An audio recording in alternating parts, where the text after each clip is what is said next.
नमस्कार मित्रों, YouTube channel पर आपका स्वागत है।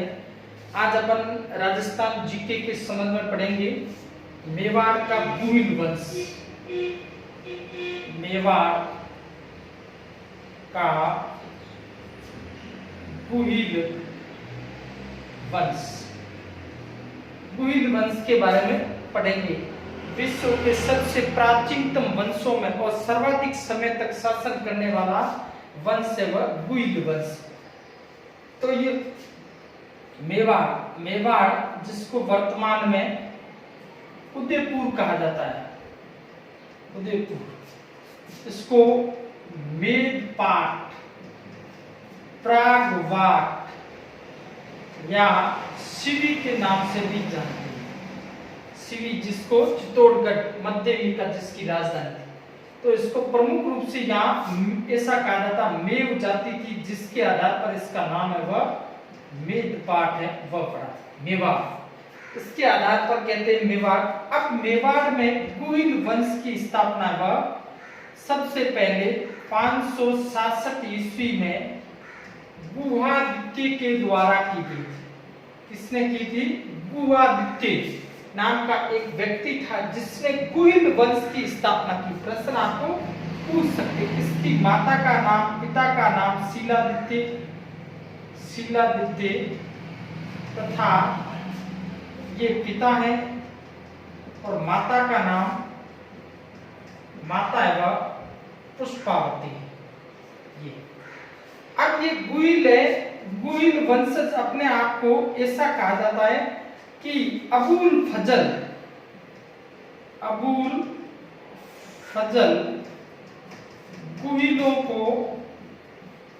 गुहिलों को ईरान के शासक नौशे खां का वंशज बताता है। ये कौन बताता है? अबुल फजल ऐसा बताता है। उसके बाद में गुहिल अपने आप को भगवान राम के वंशज कुश की संतान बताते हैं अपने आप को कुश की संतान है वह बताते हैं।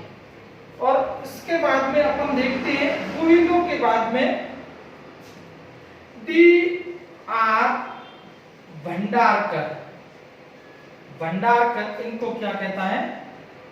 ब्राह्मण कहता है। क्या कहता है? ब्राह्मण है। ये गुहिल क्या थे? ब्राह्मण थे। और G.S. ओझा, गौरी शंकर हीराचंद ओझा इनको गुहिलों को भी क्या बताता है? सूर्यवंशी। गुहिल क्या थे? सूर्यवंशी थे, ऐसा ये बताते हैं। अब आगे देखते हैं। और उसके बाद में अपन देखते हैं कर्नल जेम्स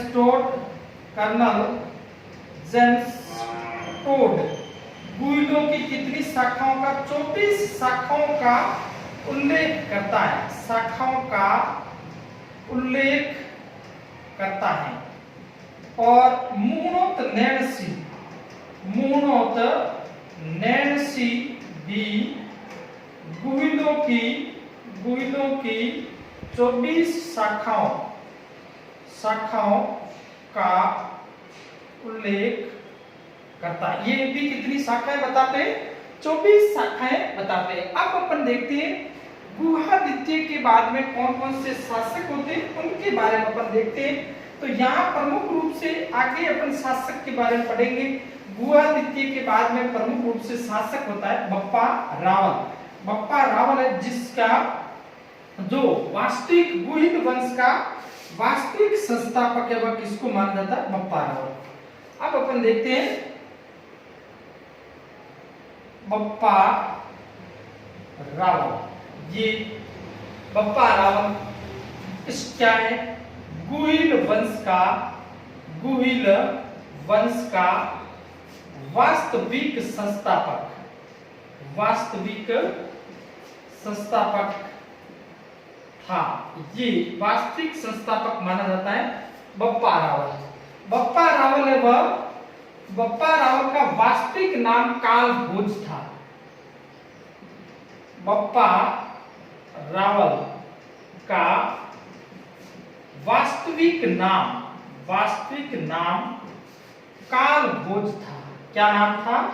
काल भोज। जीएस ओझा के अनुसार बप्पा रावल का वास्तविक नाम वह क्या है? काल भोज था। गौरी शंकर हीराचंद ओझा। बप्पा रावल ये उपाधि थी, इसकी क्या थी? उपाधि है, जो किसने दी थी? आरित ऋषि द्वारा दी गई उपाधि क्या थी? बप्पा रावल उपाधि थी। अब देखो, बप्पा रावल किसकी गाय चराता था? हारित ऋषि की गाय चराता था।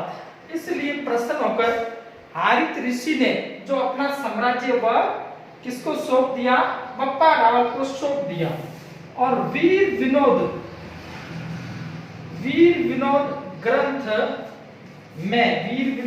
है, ये किसका है? श्यामल दास। वीर विनोद ग्रंथ में ये बताया गया कि 734 में चित्तौड़ के राजा मान मोरी को पराजित कर चित्तौड़ पर बप्पा रावल ने अधिकार किया था। बप्पा रावल ने अधिकार किया था। बप्पा रावल ने चित्तौड़ पर अधिकार, वहां का शासक था मान मोरी, और उसको पराजित कर बप्पा रावल ने चित्तौड़ पर अधिकार कब किया? 734 ईस्वी में। और इसका उल्लेख है वह अबुल फजल भी करता है। अबुल फजल भी इसका उल्लेख अपनी पुस्तक में करता है। ये ध्यान रखना, अबुल फजल है, वह भी अपनी पुस्तक में इस बात का उल्लेख है वह करता है। अब इसके बाद में अपन देखते आगे। बप्पा रावल है जो गोइलों का जो कुल देवता है, गोइल वंश का कुल देवता, उसका नाम है एकलिंगी नाथ। इनका मंदिर का निर्माण भी, एकलिंगी नाथ मंदिर का निर्माण भी बप्पा रावल द्वारा करवाया गया था। ये एकलिंगी नाथ है। गोहिल जो अपने आप को राजा नहीं मानते थे, किसको राजा मानते थे? एकलिंगी नाथ को। एकलिंगी नाथ का मंदिर है, वह भी किसके द्वारा बनाया गया था? बप्पा रावल के द्वारा बनवाया गया था। उसके बाद में अपन देखते हैं बप्पा रावल की कौन सी उपाधि धारण की। बप्पा रावल के द्वारा चकवे, राजगुरु और हिंदू सूर्य या हिंदूजा सूर्य इनको कहा जाता है। गोइलों को क्या? तो ये चकवे, राजगुरु और हिंदू सूर्य की उपाधि भी किसने धारण की थी? बप्पा रावल के द्वारा। आप जैसे ये ऐसे आते हैं हिंदू, अब देखो जैसे आया हिंदू पथ है, हिंदू सूर्य और हिंदू सुल्तान, ये देखो ऐसे प्रश्न आएंगे। हिंदू पथ किसकी उपाधि है? सांगा की अपन पढ़ेंगे। ये किसकी है? बप्पा रावल की है। हिंदू सुल्तान किसकी है? महाराणा कुंभा की है। तो ये ऐसी उपाधियों का प्रश्न भी आपको पूछ सकते हैं। उसके बाद में अपन देखते हैं बप्पा रावल की राजधानी का नाम, पहले गोइलों की राजधानी वह क्या थी? नागदा थी। नागदा इनकी राजधानी थी। और बप्पा रावल का समाधि स्थल भी कहां पर है? नागदा में। ऐसा भी प्रश्न आपको पूछ सकते हैं। तो ये आपके, और इसके बारे में कई किंवदंतियां हैं, ये बहुत बलिष्ठ था, ऐसी भी जानकारी मिलती है। तो ये बप्पा राव के बारे में। अब इसके बाद में अपन देखते हैं बप्पा राव की एक और उपाधि है, इतिहासकार है जिनका नाम है सीवी वेद। इतिहासकार का नाम क्या है? सीवी मोस्ट ये वेद। ये क्या बताते हैं? इनको चार्ल्स मार्टिन की उपाधि है। ये चार्ल्स मार्टिन की उपाधि इनको किसको दी जाती है? बप्पा राव को। ये बहुत मोस्ट है, चार्ल्स मार्टिन है, इस किसकी उपाधि है? बप्पा राव की। कौन कहता है? सीवी वेद के द्वारा कही जाता है। तो ये आपके बप्पा राव के बारे में। अब उसके बप्पा राव के बाद में आठपुर लेख में कुछ शासकों के नाम मिलते हैं। आठपुर लेख है, उसमें आपके शासक है भोज, मेंद्र और नाग, इन शासकों के नाम है वह मिलते हैं। उसके बाद में यहाँ छोटे छोटे कई शासक होते हैं, परंतु प्रमुख रूप से 3 शासकों के नाम मिलते हैं जिनके नाम है भोज, मेंद्र और आठपुर लेख। आठपुर लेख में 3 शासकों के नाम मिलते हैं। शासकों के नाम मिलते हैं और वह कौन से हैं? भोज, मेंद्र और नाग। ये और भोज को भीलों ने पराजित कर दिया था और मेंद्र के समय कुछ परिवर्तन नहीं आया और नाग के समय वापस है ये भीलों के साथ में उनका खोया वो प्रदेश पुनः प्राप्त किया। उसके बाद में यहाँ शासक बनता है शिलादित्य और शिलादित्य के बाद में अपराजित। ये मेवाड़ के शासक छोटे छोटे बनते हैं और ये अपराजित शक्तिशाली शासक था। उसके बाद में अपन देखते हैं अल्लट शासक बनता है और अल्लट का विवाह वह होड़ राजकुमारी हरियो देवी के साथ में होता है। होड़ राजकुमारी हरिया देवी के साथ विवाह होता है किसका? अल्लट का। और उसके बाद में सबसे पहले मेवाड़ में नौकरशाही की स्थापना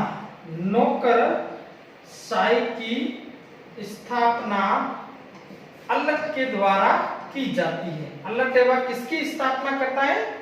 नौकरशाही की स्थापना करता है। ऐसा प्रश्न भी आपको पूछ सकते हैं। उसके बाद में अल्लट के बारे में कि ये कहा जाता है कि अल्लट ने आहड़ को अपनी दूसरी राजधानी बनाया।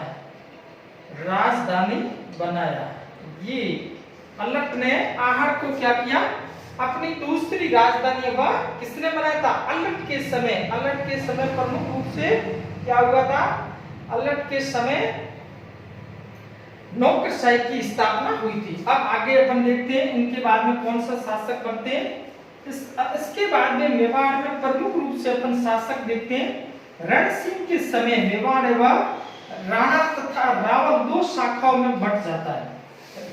रण सिंह के समय मेवाड़ एवं राणा और उसके बाद में रावल कितनी शाखाओं में बंटता है? 2 शाखाओं में। रण सिंह के समय एक शाखा है वह रावल हो जाती है, दूसरी शाखा है वह राणा होती है। रावल शाखा समाप्त हो जाती है रतन सिंह के साथ में 1303 में ये समाप्त हो जाती है। और ये कब से शुरू होती है? 1326 से। ये इसके समय ये शुरू हो जाती है। अब उसके बाद में अपन प्रमुख रूप से यहाँ शासक देखते हैं तो ये इस रावल शाखा का जो सेम सिंह को कहा जाता है, सस्ता का वह सेम सिंह इसको माना जाता है। अब देखते हैं प्रमुख रूप से यहाँ शासक होता है जैत्र सिंह शासक बनता है। उसके बाद में तेज सिंह, उसके बाद में समर सिंह और उसके बाद में रतन सिंह। ये प्रमुख रूप से जैत्र सिंह 1213 से 1253 तक है। ये 1253 से 1273 तक है। ये 1273 से 74 ले सकते हैं, 73 से 1301 तक। और इसके बाद में ये 1301 से 1302 तक ये शासक बनते। अब जेतर सिंह के समय प्रमुख रूप से क्या होता है, यहाँ पर है एक अपन घटना देखते हैं, युद्ध होता है जिसका नाम है भूताला का युद्ध। कौन सा? 1227 भूताला का युद्ध कब होता है? 1227 में होता है। और इस युद्ध में इल्तुतमिश को परास्त करता है। कौन? जेतर सिंह। किसको परास्त करता है? इल्तुतमिश गुलाम वंश का संस्थापक, वास्तविक संस्थापक माना जाता है। अलाउद्दीन जो कुतुबुद्दीन ऐबक के बाद में उसका दामाद है वह इल्तुतमिश से वह शासक बनता है। और इल्तुतमिश को ये 1227 में भूताला के युद्ध में कौन पराजित करता है? जेतर सिंह पराजित करता है। और इसके बारे में भूताला के युद्ध में इसे कौन पराजित करता है? इल्तुतमिश को भूताला के युद्ध में 1227 युद्ध में इल्तुतमिश को जेतर सिंह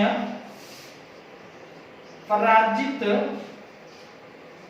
करता है। इसके बारे में जानकारी हमीर मर्दन के लेखक जयसिंह सूरी देते हैं। इस युद्ध में पराजित किया ऐसी जानकारी का हमीर मर्दन के लेखक है जयसिंह सूरी। आरएस प्री में ऐसा प्रश्न पूछा गया, हमीर मर्दन ग्रंथ है वह किनके द्वारा लिखा गया? ऐसा प्रश्न पूछा गया तो किसके द्वारा लिखा गया था? जयसिंह सूरी के द्वारा यह ग्रंथ लिखा गया था, हमीर मर्दन।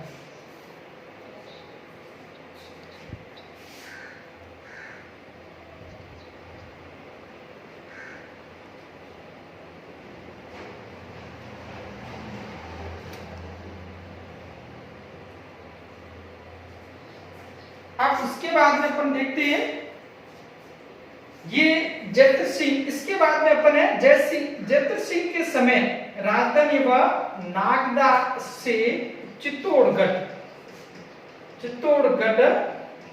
स्थानांतरित की गई। ये भी ध्यान रखना। राजधानी क्या बना दी? चित्तौड़गढ़ राजधानी बनाई। और चित्तौड़गढ़ राजधानी वह किसके समय? नागदा से चित्तौड़गढ़ व जेतर सिंह के समय। अब आगे देखते हैं अपन इसके बाद में शासक कौन बनेगा? इसके बाद में तेज सिंह के बाद में समर सिंह के बाद में शासक बनेगा अपने रतन सिंह। अब अपन देखते हैं तेज सिंह के बारे में।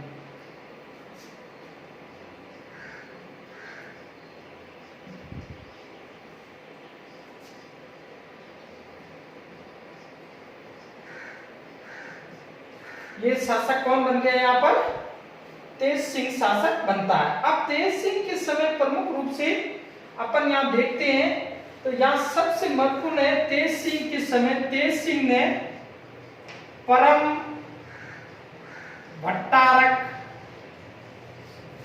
महाराजा धीराज परमेश्वर ये उपाधियां, ऐसी उपाधि धारण किसने की थी? तेज सिंह के द्वारा। परम भट्टारक महाराजा धीराज परमेश्वर की उपाधि वह तेज सिंह ने धारण की थी। उसके बाद में तेज सिंह के समय एक चित्रित किया गया था, श्रावक प्रतिक्रमण सूत्र चूर्णी। ये है चित्रकला का पहली पुस्तक चित्रित की गई। और ये किसके द्वारा? कमल चंद्र के द्वारा। ये भी ध्यान रखना है। और इसकी पत्नी है जेतल देवी ने पार्श्वनाथ मंदिर का निर्माण करवाया था। पार्श्वनाथ मंदिर का निर्माण, पार्श्वनाथ मंदिर का निर्माण वह इसके द्वारा करवाया गया था। ये अब उसके बाद में शासक बन जाता, कौन बनेगा? समर सिंह। और समर सिंह है ये शासक है 1273 से 1301 में। और आपको पता है 1288 में हमीर देव चौहान, जो कहाँ का शासक है? रणथंभौर का शासक है, रणथंभौर का शासक। ये हमीर देव चौहान है, ये समर सिंह को क्या करता है? पराजित करता है। और उसके बाद में अपन देखते हैं ऐसी भी जानकारी मिलती है कि अलाउद्दीन खिलजी और इनके मध्य आक्रमण रत्न प्रभ सूरी के ग्रंथ हैं तीर्थ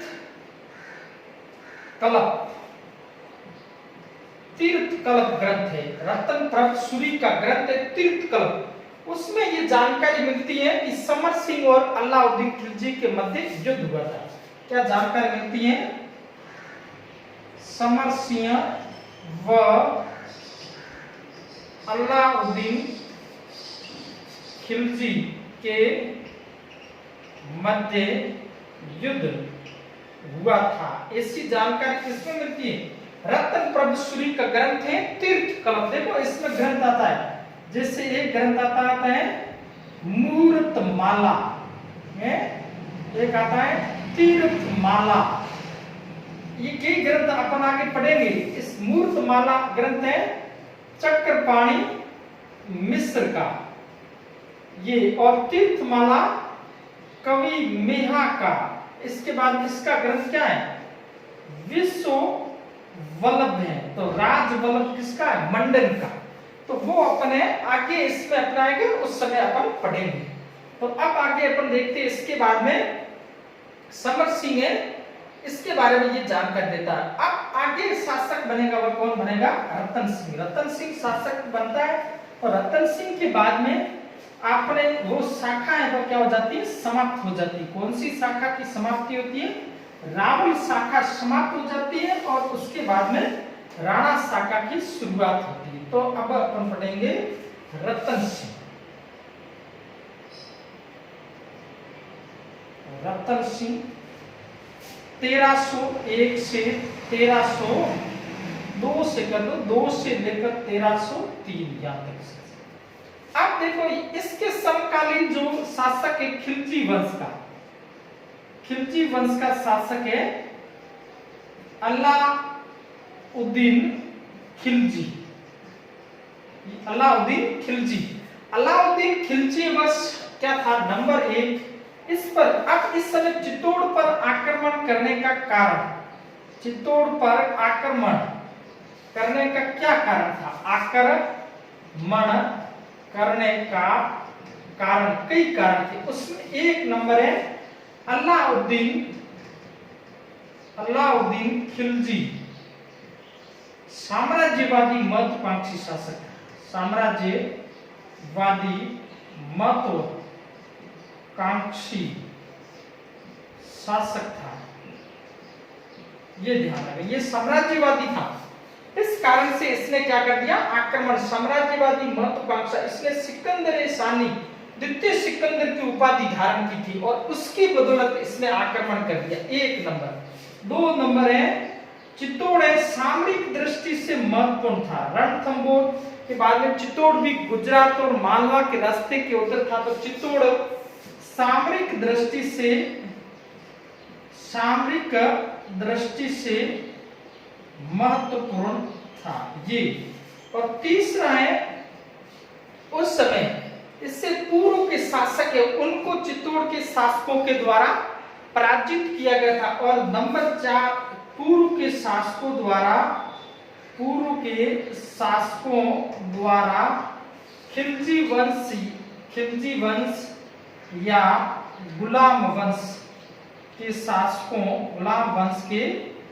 शासकों को पराजित करना। ये पहले जो शासक थे उसको पराजित किया था। और उसके बाद में प्रमुख कारण है वह 4 नंबर है ये पद्मिनी, रतन सिंह की पत्नी का नाम रानी थी, उसका नाम था पद्मिनी को प्राप्त करने की लालसा, ये इसके कारण से ये आक्रमण करता है। ये चित्तौड़ पर आक्रमण ऐसा आपको प्रश्न पूछ सकती है। तो अब आगे हम देखते हैं आक्रमण कैसे होता है।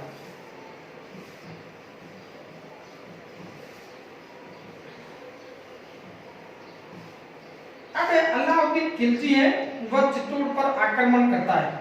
उसके बारे में जानकारी कई से अपन को जानकारी मिलती है। अपन देखते हैं सबसे पहले इसकी रानी का नाम था पद्मिनी। ये कहां की थी? सिंहल प्रदेश के राजा गंधर्वसेन की पुत्री थी।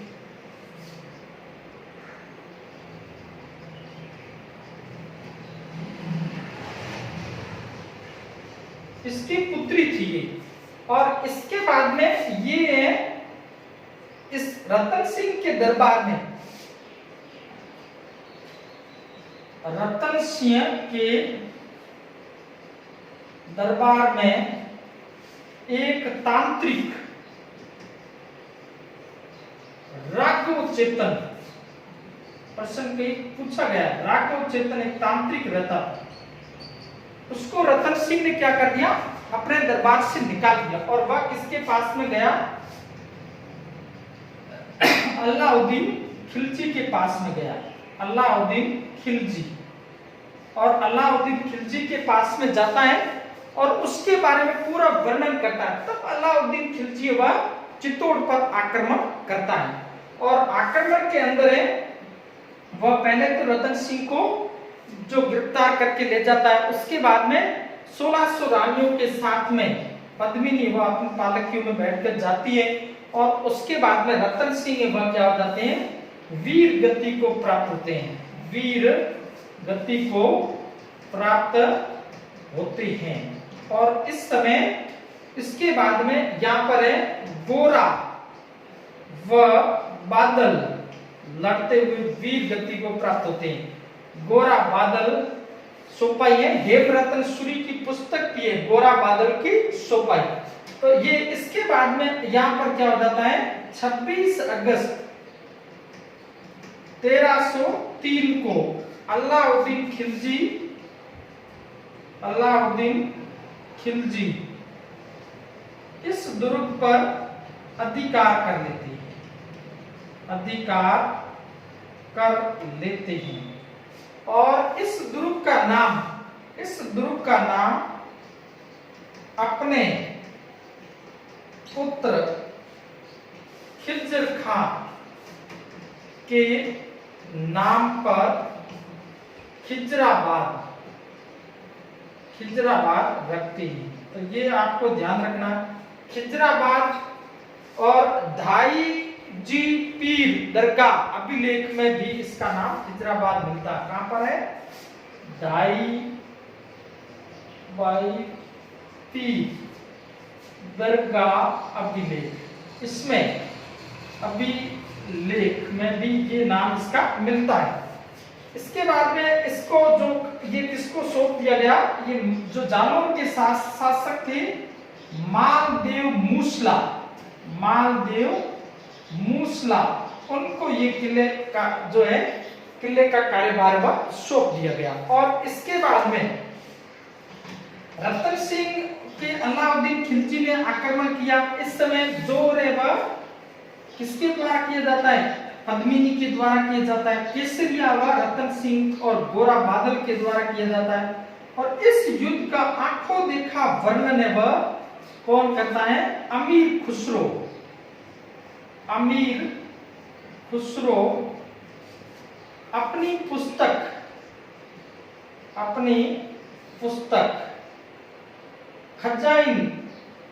खजाइन उल फतू में करता है, उल फतू या फुतू में। और इसका दूसरा नाम है तारीख ए अलाई। इस पुस्तक में अमीर खुसरो है और इस युद्ध का आंखों देखा वर्णन कर। अब पद्मिनी कथा पद्मिनी कथा, इसके बारे में ये किसके द्वारा लिखा गया थी?